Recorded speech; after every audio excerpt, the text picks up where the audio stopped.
us this morning. Last night, Indianapolis was revisited by the scourge of gun violence that has killed far too many in our community and in our country. Although we will learn more about this case in the coming weeks, no piece of information will restore the lives that were taken or the peace that was shattered. Nothing we learn can heal the wounds of those who escaped with their lives, but who will now bear the scars and endure the memories of this horrific crime. What we are left with this morning is grief.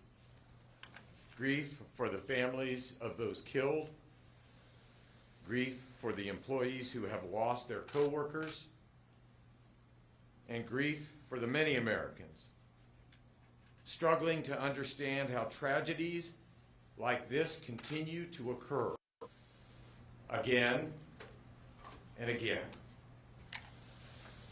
They joined the Indianapolis community in trying to understand this senseless violence. And it seems to me that beyond the need of comfort for the grieving, we must guard against resignation or even despair. The assumption that this is simply how it must be, and that we might as well get used to it. We need the courage that compels courageous acts that push past weariness.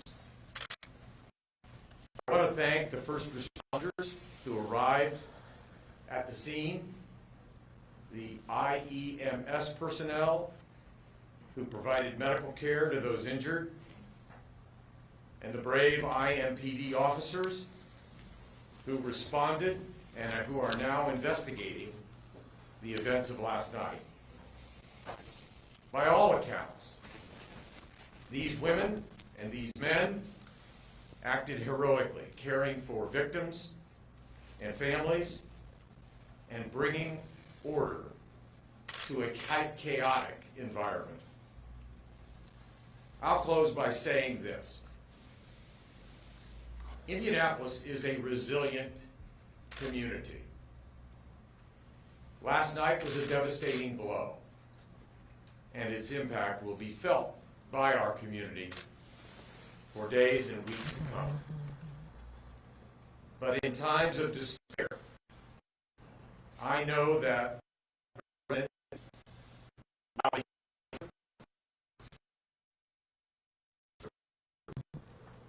eyes of the nation are on Indianapolis today in ways that we would never have hoped for. And for those who only know of this city, what they have learned when we are holding events on a simply believing that the people of Indianapolis are known for kindness shown. What they cannot see in those moments, and what's difficult for us to see in these moments. This spirit of generosity and radical love, shared not just by our residents,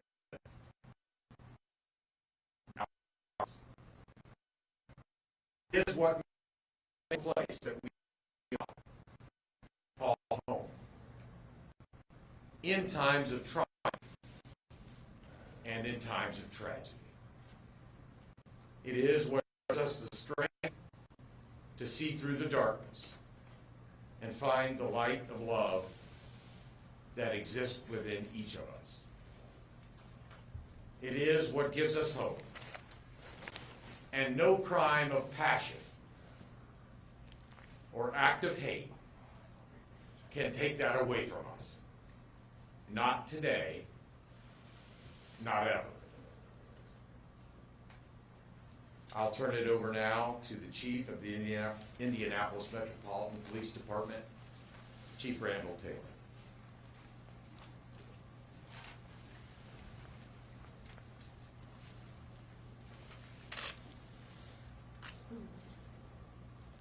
So this morning, for the third time since January, our community woke up to news of senseless crime that will not soon leave our memory. It is unacceptable for Indianapolis. Our IMPD officers went towards danger as they typically do, and when they arrived on the scene, they found something that really no one should see. We've all been shaken by this heinous act. I will tell you, the one thing that drew me to Indianapolis when I first came here in '93 was for such a big city to have such a small town feel and heart.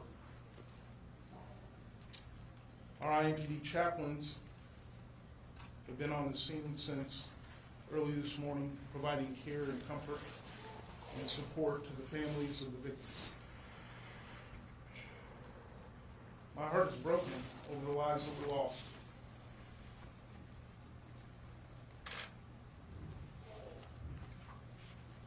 FedEx is a major employer in this city.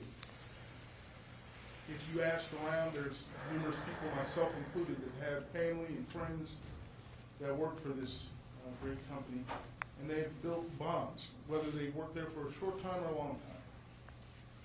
I can only imagine what the victims, the surviving victims, and their coworkers are going through. We're truly with them. The crime scene remains active. IPD, along with public safety partners, will continue to work at the scene for as long as it takes to ensure a thorough investigation is complete. You'll soon hear from Deputy Chief Craig McCart, who will share what we know to this point, but that information will be limited. I can share a few things with you, though. I know the first responders did an incredible job. You more than likely will hear stories of their bravery as this develops. I know it's going to take time for us to learn more about what happened last night, and I don't honestly know that we'll ever really know all the ins and outs to why this occurred, but we'll certainly do our best. But I do know our community stands together. That was evident through services that were rendered by companies here like Indigo, Holiday Inn, and also with our law enforcement partners. I'd like to thank personally Superintendent Doug Carter and the State Police for their help, and also our other federal partners who are always by our side. Now I'll introduce one of those partners, FBI Special Agent in Charge, Paul Keenan.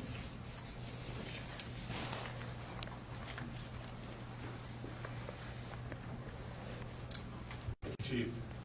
As the Chief said, my name is Paul Keenan. I'm the Special Agent in charge of the FBI Indianapolis Field Office.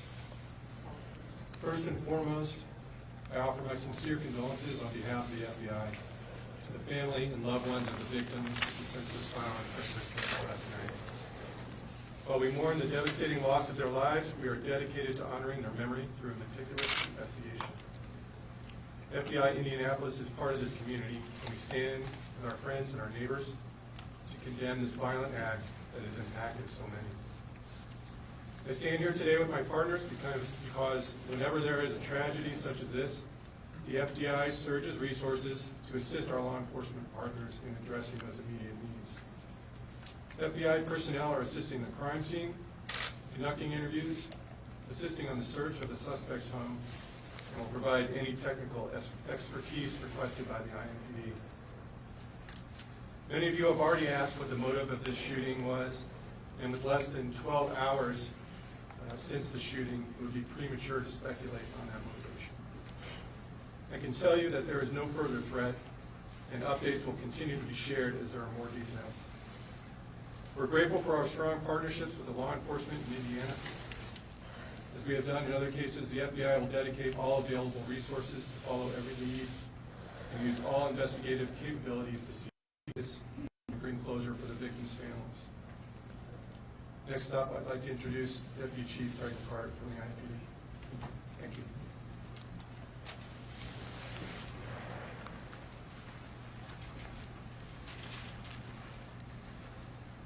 Good morning. First of all, I'd just like to reiterate some of what's already been said. Recognize this.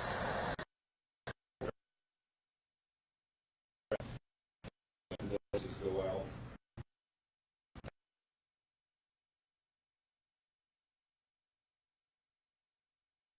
All those who were affected by this violence, and we know that that's far-reaching. That this violence is far-reaching, and so we keep all of them in our thoughts as we move forward. So I will quickly go through how this investigation has progressed, and again, bear with me. There's going to be a lot that I'm not able, a lot of questions that you may have after I'm done that I may not be able to answer. We're still working on those answers. This investigation is very much still in its infancy, but I will answer what I can after we're done. So late last night, officers received a run of shots fired to the FedEx facility. When officers arrived, they found a very chaotic and active crime scene. They found several victims injured and several victims deceased, as well as the suspect, who was deceased as well of an apparent self-inflicted gunshot wound. Detectives were summoned to the scene. We began interviews with the many witnesses that were on scene. Crime Lab responded, and we began to process that crime scene, and that continues now, and we're still several hours from being able to complete that at this time, so there's still a lot of work to do out there. Our victim assistance and chaplain's office also responded to the scene to assist with witnesses, victim families, and Indigo was at the scene to help us transport employees, witnesses, and families to the family reunification site, which was a nearby hotel. And so we continue to work with those employees and families as we work through identification and speaking with those families.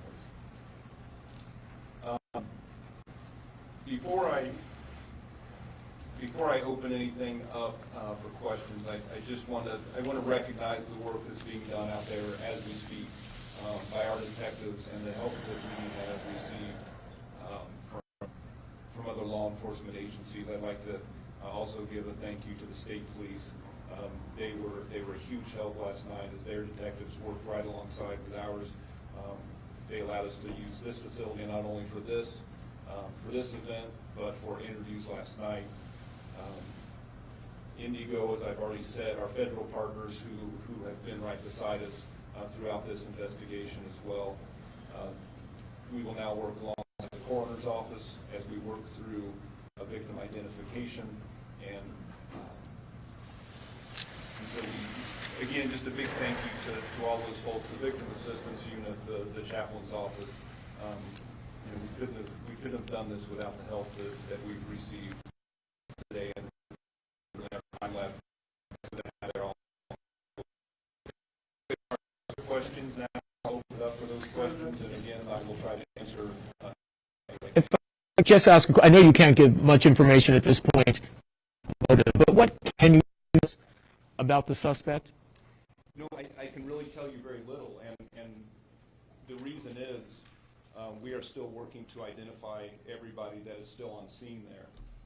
So we are not able to make positive identification of the suspect. So there's really not much that we can say about him until we have made positive identification. And just one quick follow-up: were any of the eyewitnesses that you were able to talk to, did any of them say anything about this suspect? Did they recognize this person? So what we did find preliminarily from the interviews that were conducted was that this suspect came to the facility, and when he came there, he got out of his car and pretty quickly started some random shooting outside the facility.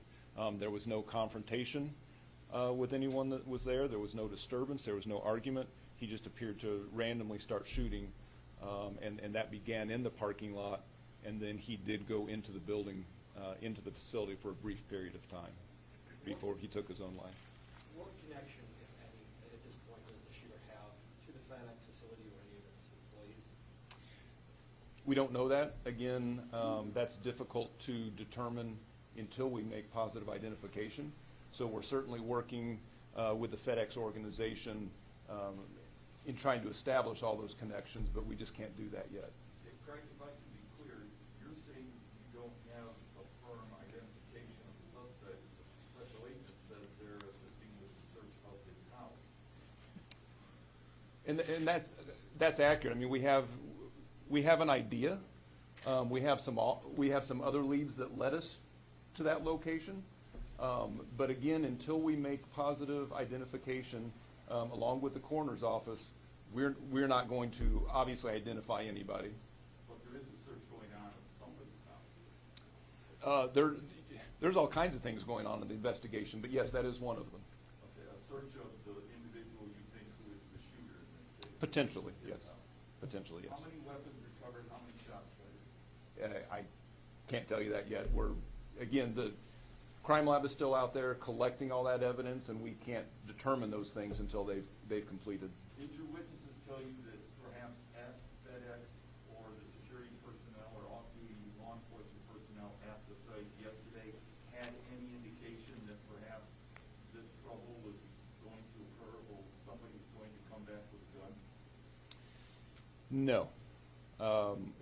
We're still working with FedEx security for anything that might indicate this was open, but right now we don't have those ties. And again, Russ, is still very early, still in the infancy, so we're still doing those interviews. We're still working closely with FedEx to find those things out.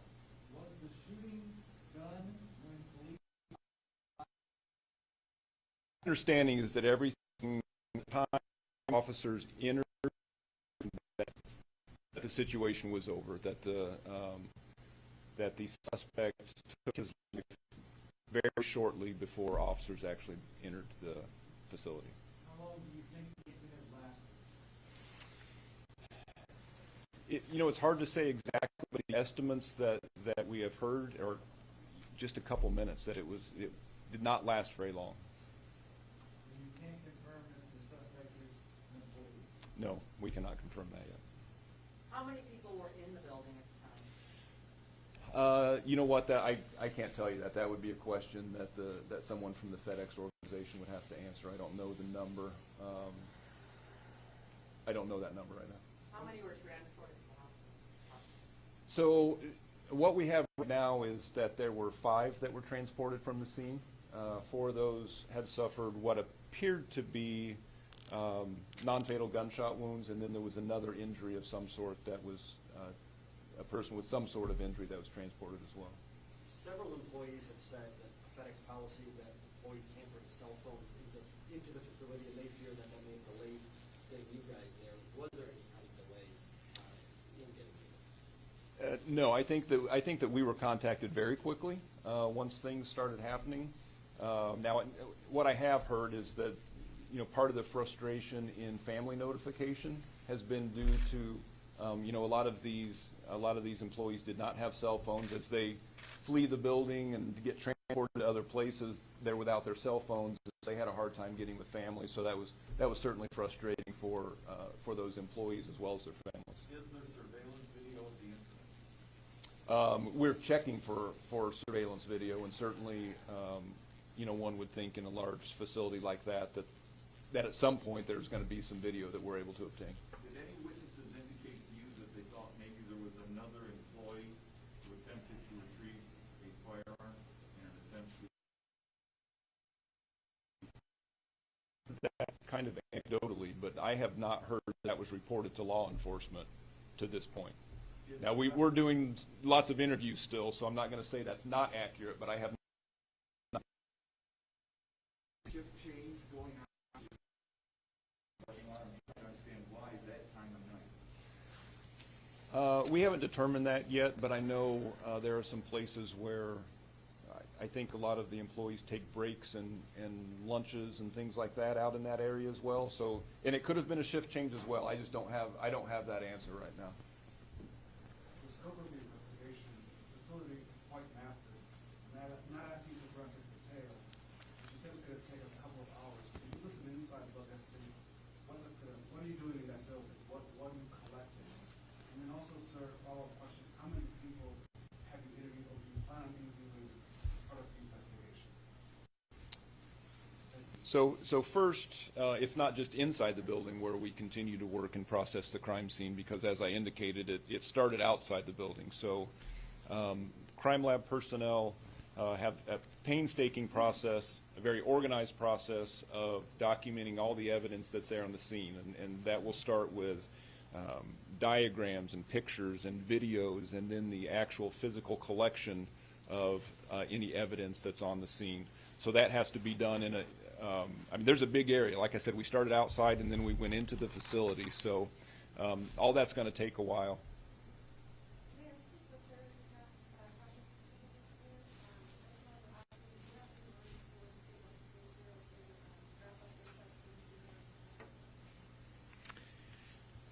Well, in response to the question, I would point to the fact that just last week I signed on to a letter from over 150 mayors around the country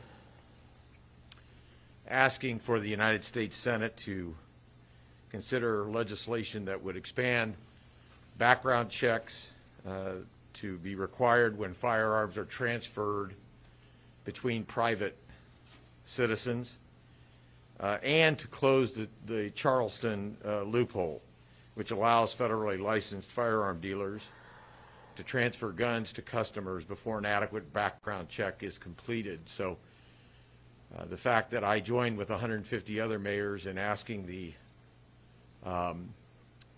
federal legislature to do that at least indicates what I would like to see done legislatively.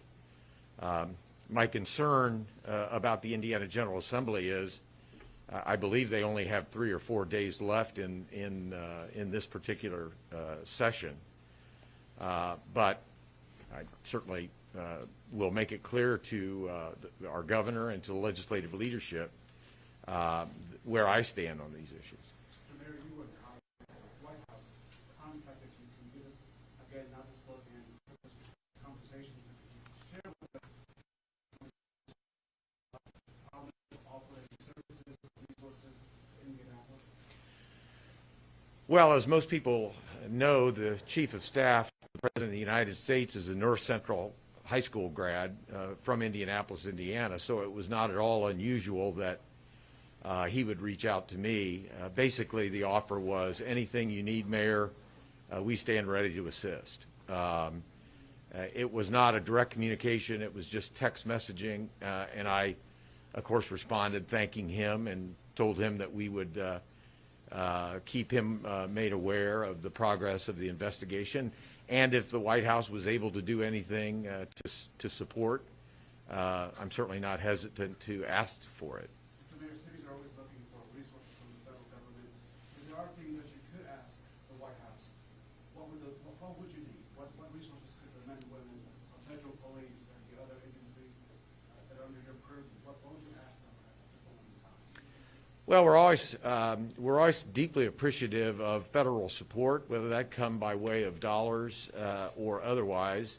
And frankly, the city of Indianapolis is grateful. For example, the CARES Act provided $168 million. Many of those dollars went to our first responders last year. According to the American Rescue Plan, I believe Indianapolis may very well be receiving over the course of the next 2 years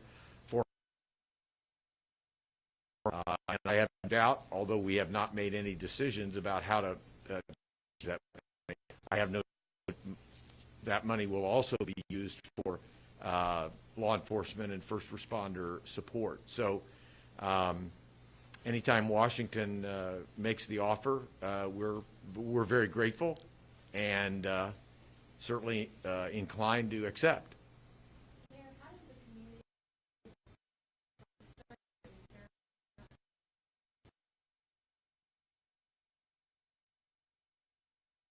needs to engage in serious conversations, not just our community, but I think conversations need to be held around our country. And those conversations should be driven by the extraordinary of guns and cycles of violence that in 147 instances already this year have plagued communities around our country. And unfortunately for the city of Indianapolis, this is the third mass killing that we have experienced. So the process of healing will take time, but I think healing does meaningful conversations between people about how we stop this cycle of violence that's driven by readily accessible guns. And I certainly intend to lead in that regard. We've been told that the suspect was allegedly shot and killed himself. So what weapon was found with him, and is that the only weapon you believe was used in this shooting? So we know that there was, or we believe that there was a rifle involved. We don't have the specifics on the weapon yet, as again, we're still processing that, and all that hasn't been collected yet. But we do believe right now that he had a rifle. Can you talk a little bit about the process for identifying families that's still going on right now and communicating with families? Is this typical procedure, setting up say a hotel, and how long might we expect that procedure to take? So I guess I hesitate to say typical, because thankfully we don't do this very often, and I'm sorry that we had to do it today. But yes, we do have our victim assistance counselors. We have our chaplains at a nearby hotel, which is where we took employees to, which is where we had family meet them. Obviously, there are families who are still trying to locate loved ones and family members, so we continue to stand by their side until such time when we can either locate those family members or identify them as a victim that we have on the scene. You described the weapon as a rifle, sir. Was the weapon in any capacity altered or changed to allow the... Way too early to, yeah, I mean, at this point, really, it hasn't even been touched as we still document everything, so. You brought up the suspect's car. Is that under investigation as well? Do you know which car was his? Oh, absolutely. That's part of the scene. So we're making sure that we have correctly identified the car that we believe that he showed up in, and then absolutely, I mean, we will process that as part of the crime scene.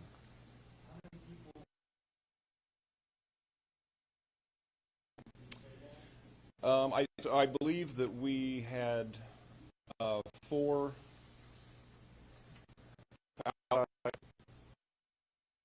outside plus the suspect. Don't they have armed security inside?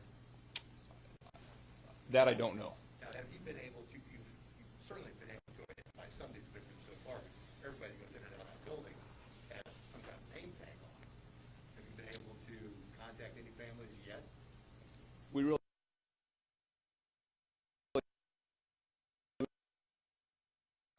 wallets, we don't check purses until everything. I mean, there may be some fairly simple ways to identify, and we'll work with the coroner's office to make sure that that's done appropriately with those families.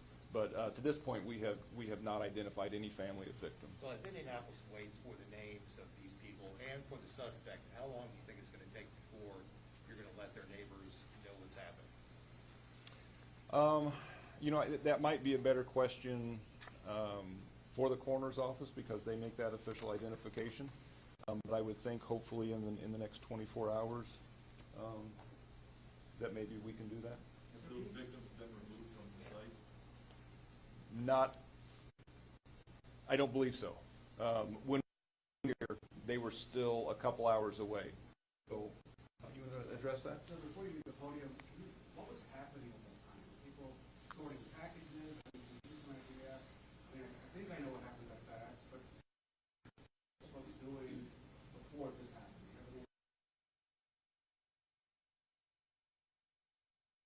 To answer that would be best served to ask the FedEx folks. You know, things happen at different facilities, and I don't specifically know what the folks inside are responsible for. How many people were injured and how many hospitals did you use last night? So like I said, I believe we had 5 that were injured, and I can't say with certain how many different hospitals that they went to. I know I believe we had at least 3, but I'm not certain of that. And I'll let Alfie Blue, McGinty, I will let her address the victim identification issues, and if you have any questions for her.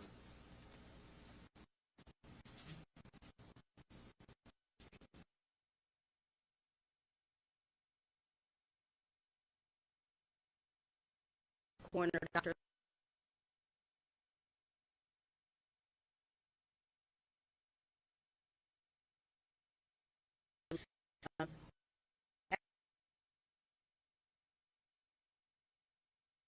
has been elected. We're not able to go onto the scene yet to confirm any identities. What we will do is we will work with the victim's assistants as well as the chaplains at the identified location for the families to reunify those families with the deceased. We will utilize as much information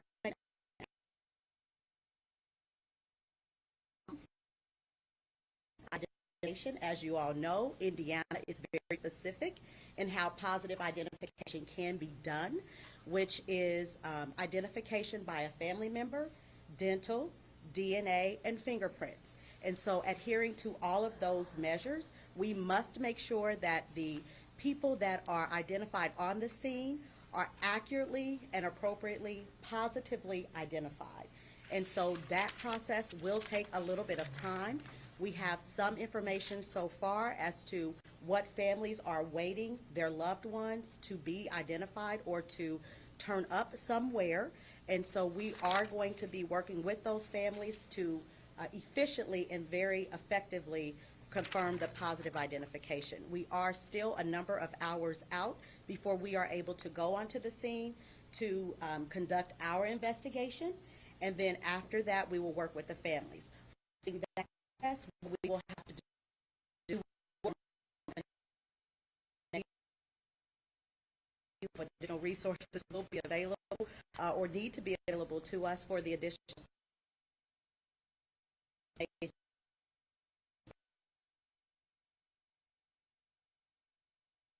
actual of the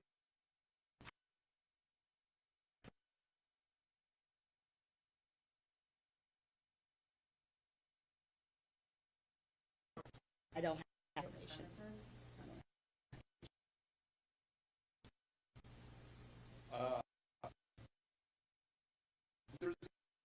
But I can't say that. Can you identify the sexes of the victim?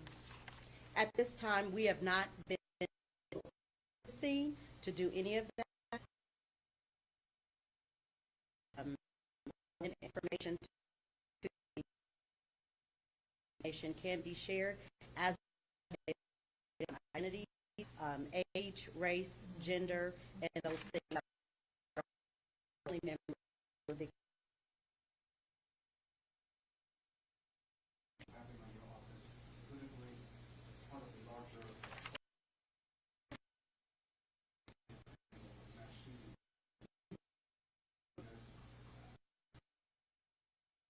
It is a very difficult job. I've been with the coroner's office for 23 years.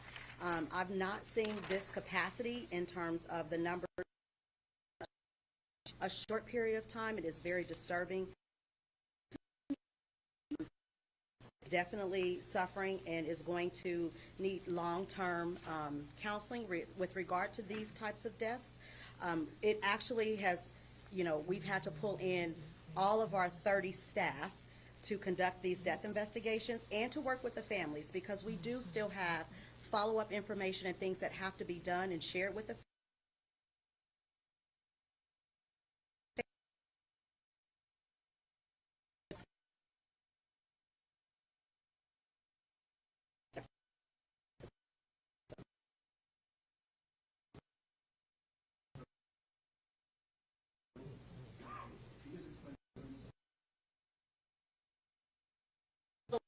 scope is pretty significant when you have this number of people. So pulling in all of our calling people from other jobs that have to come in and assist, as well as surrounding county coroners that are able to come in and assist us with these types of investigations. Additionally, we've seen an increase in death investigations in general over the last couple of years, and we are trying to work with our law enforcement partners to understand and address these issues that are causing this increase in death investigations.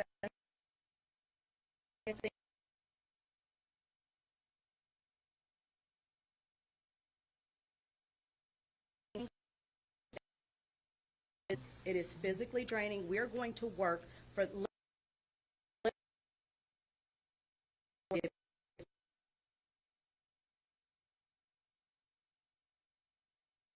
decedent determine the manner of death so that they can move on with their parts.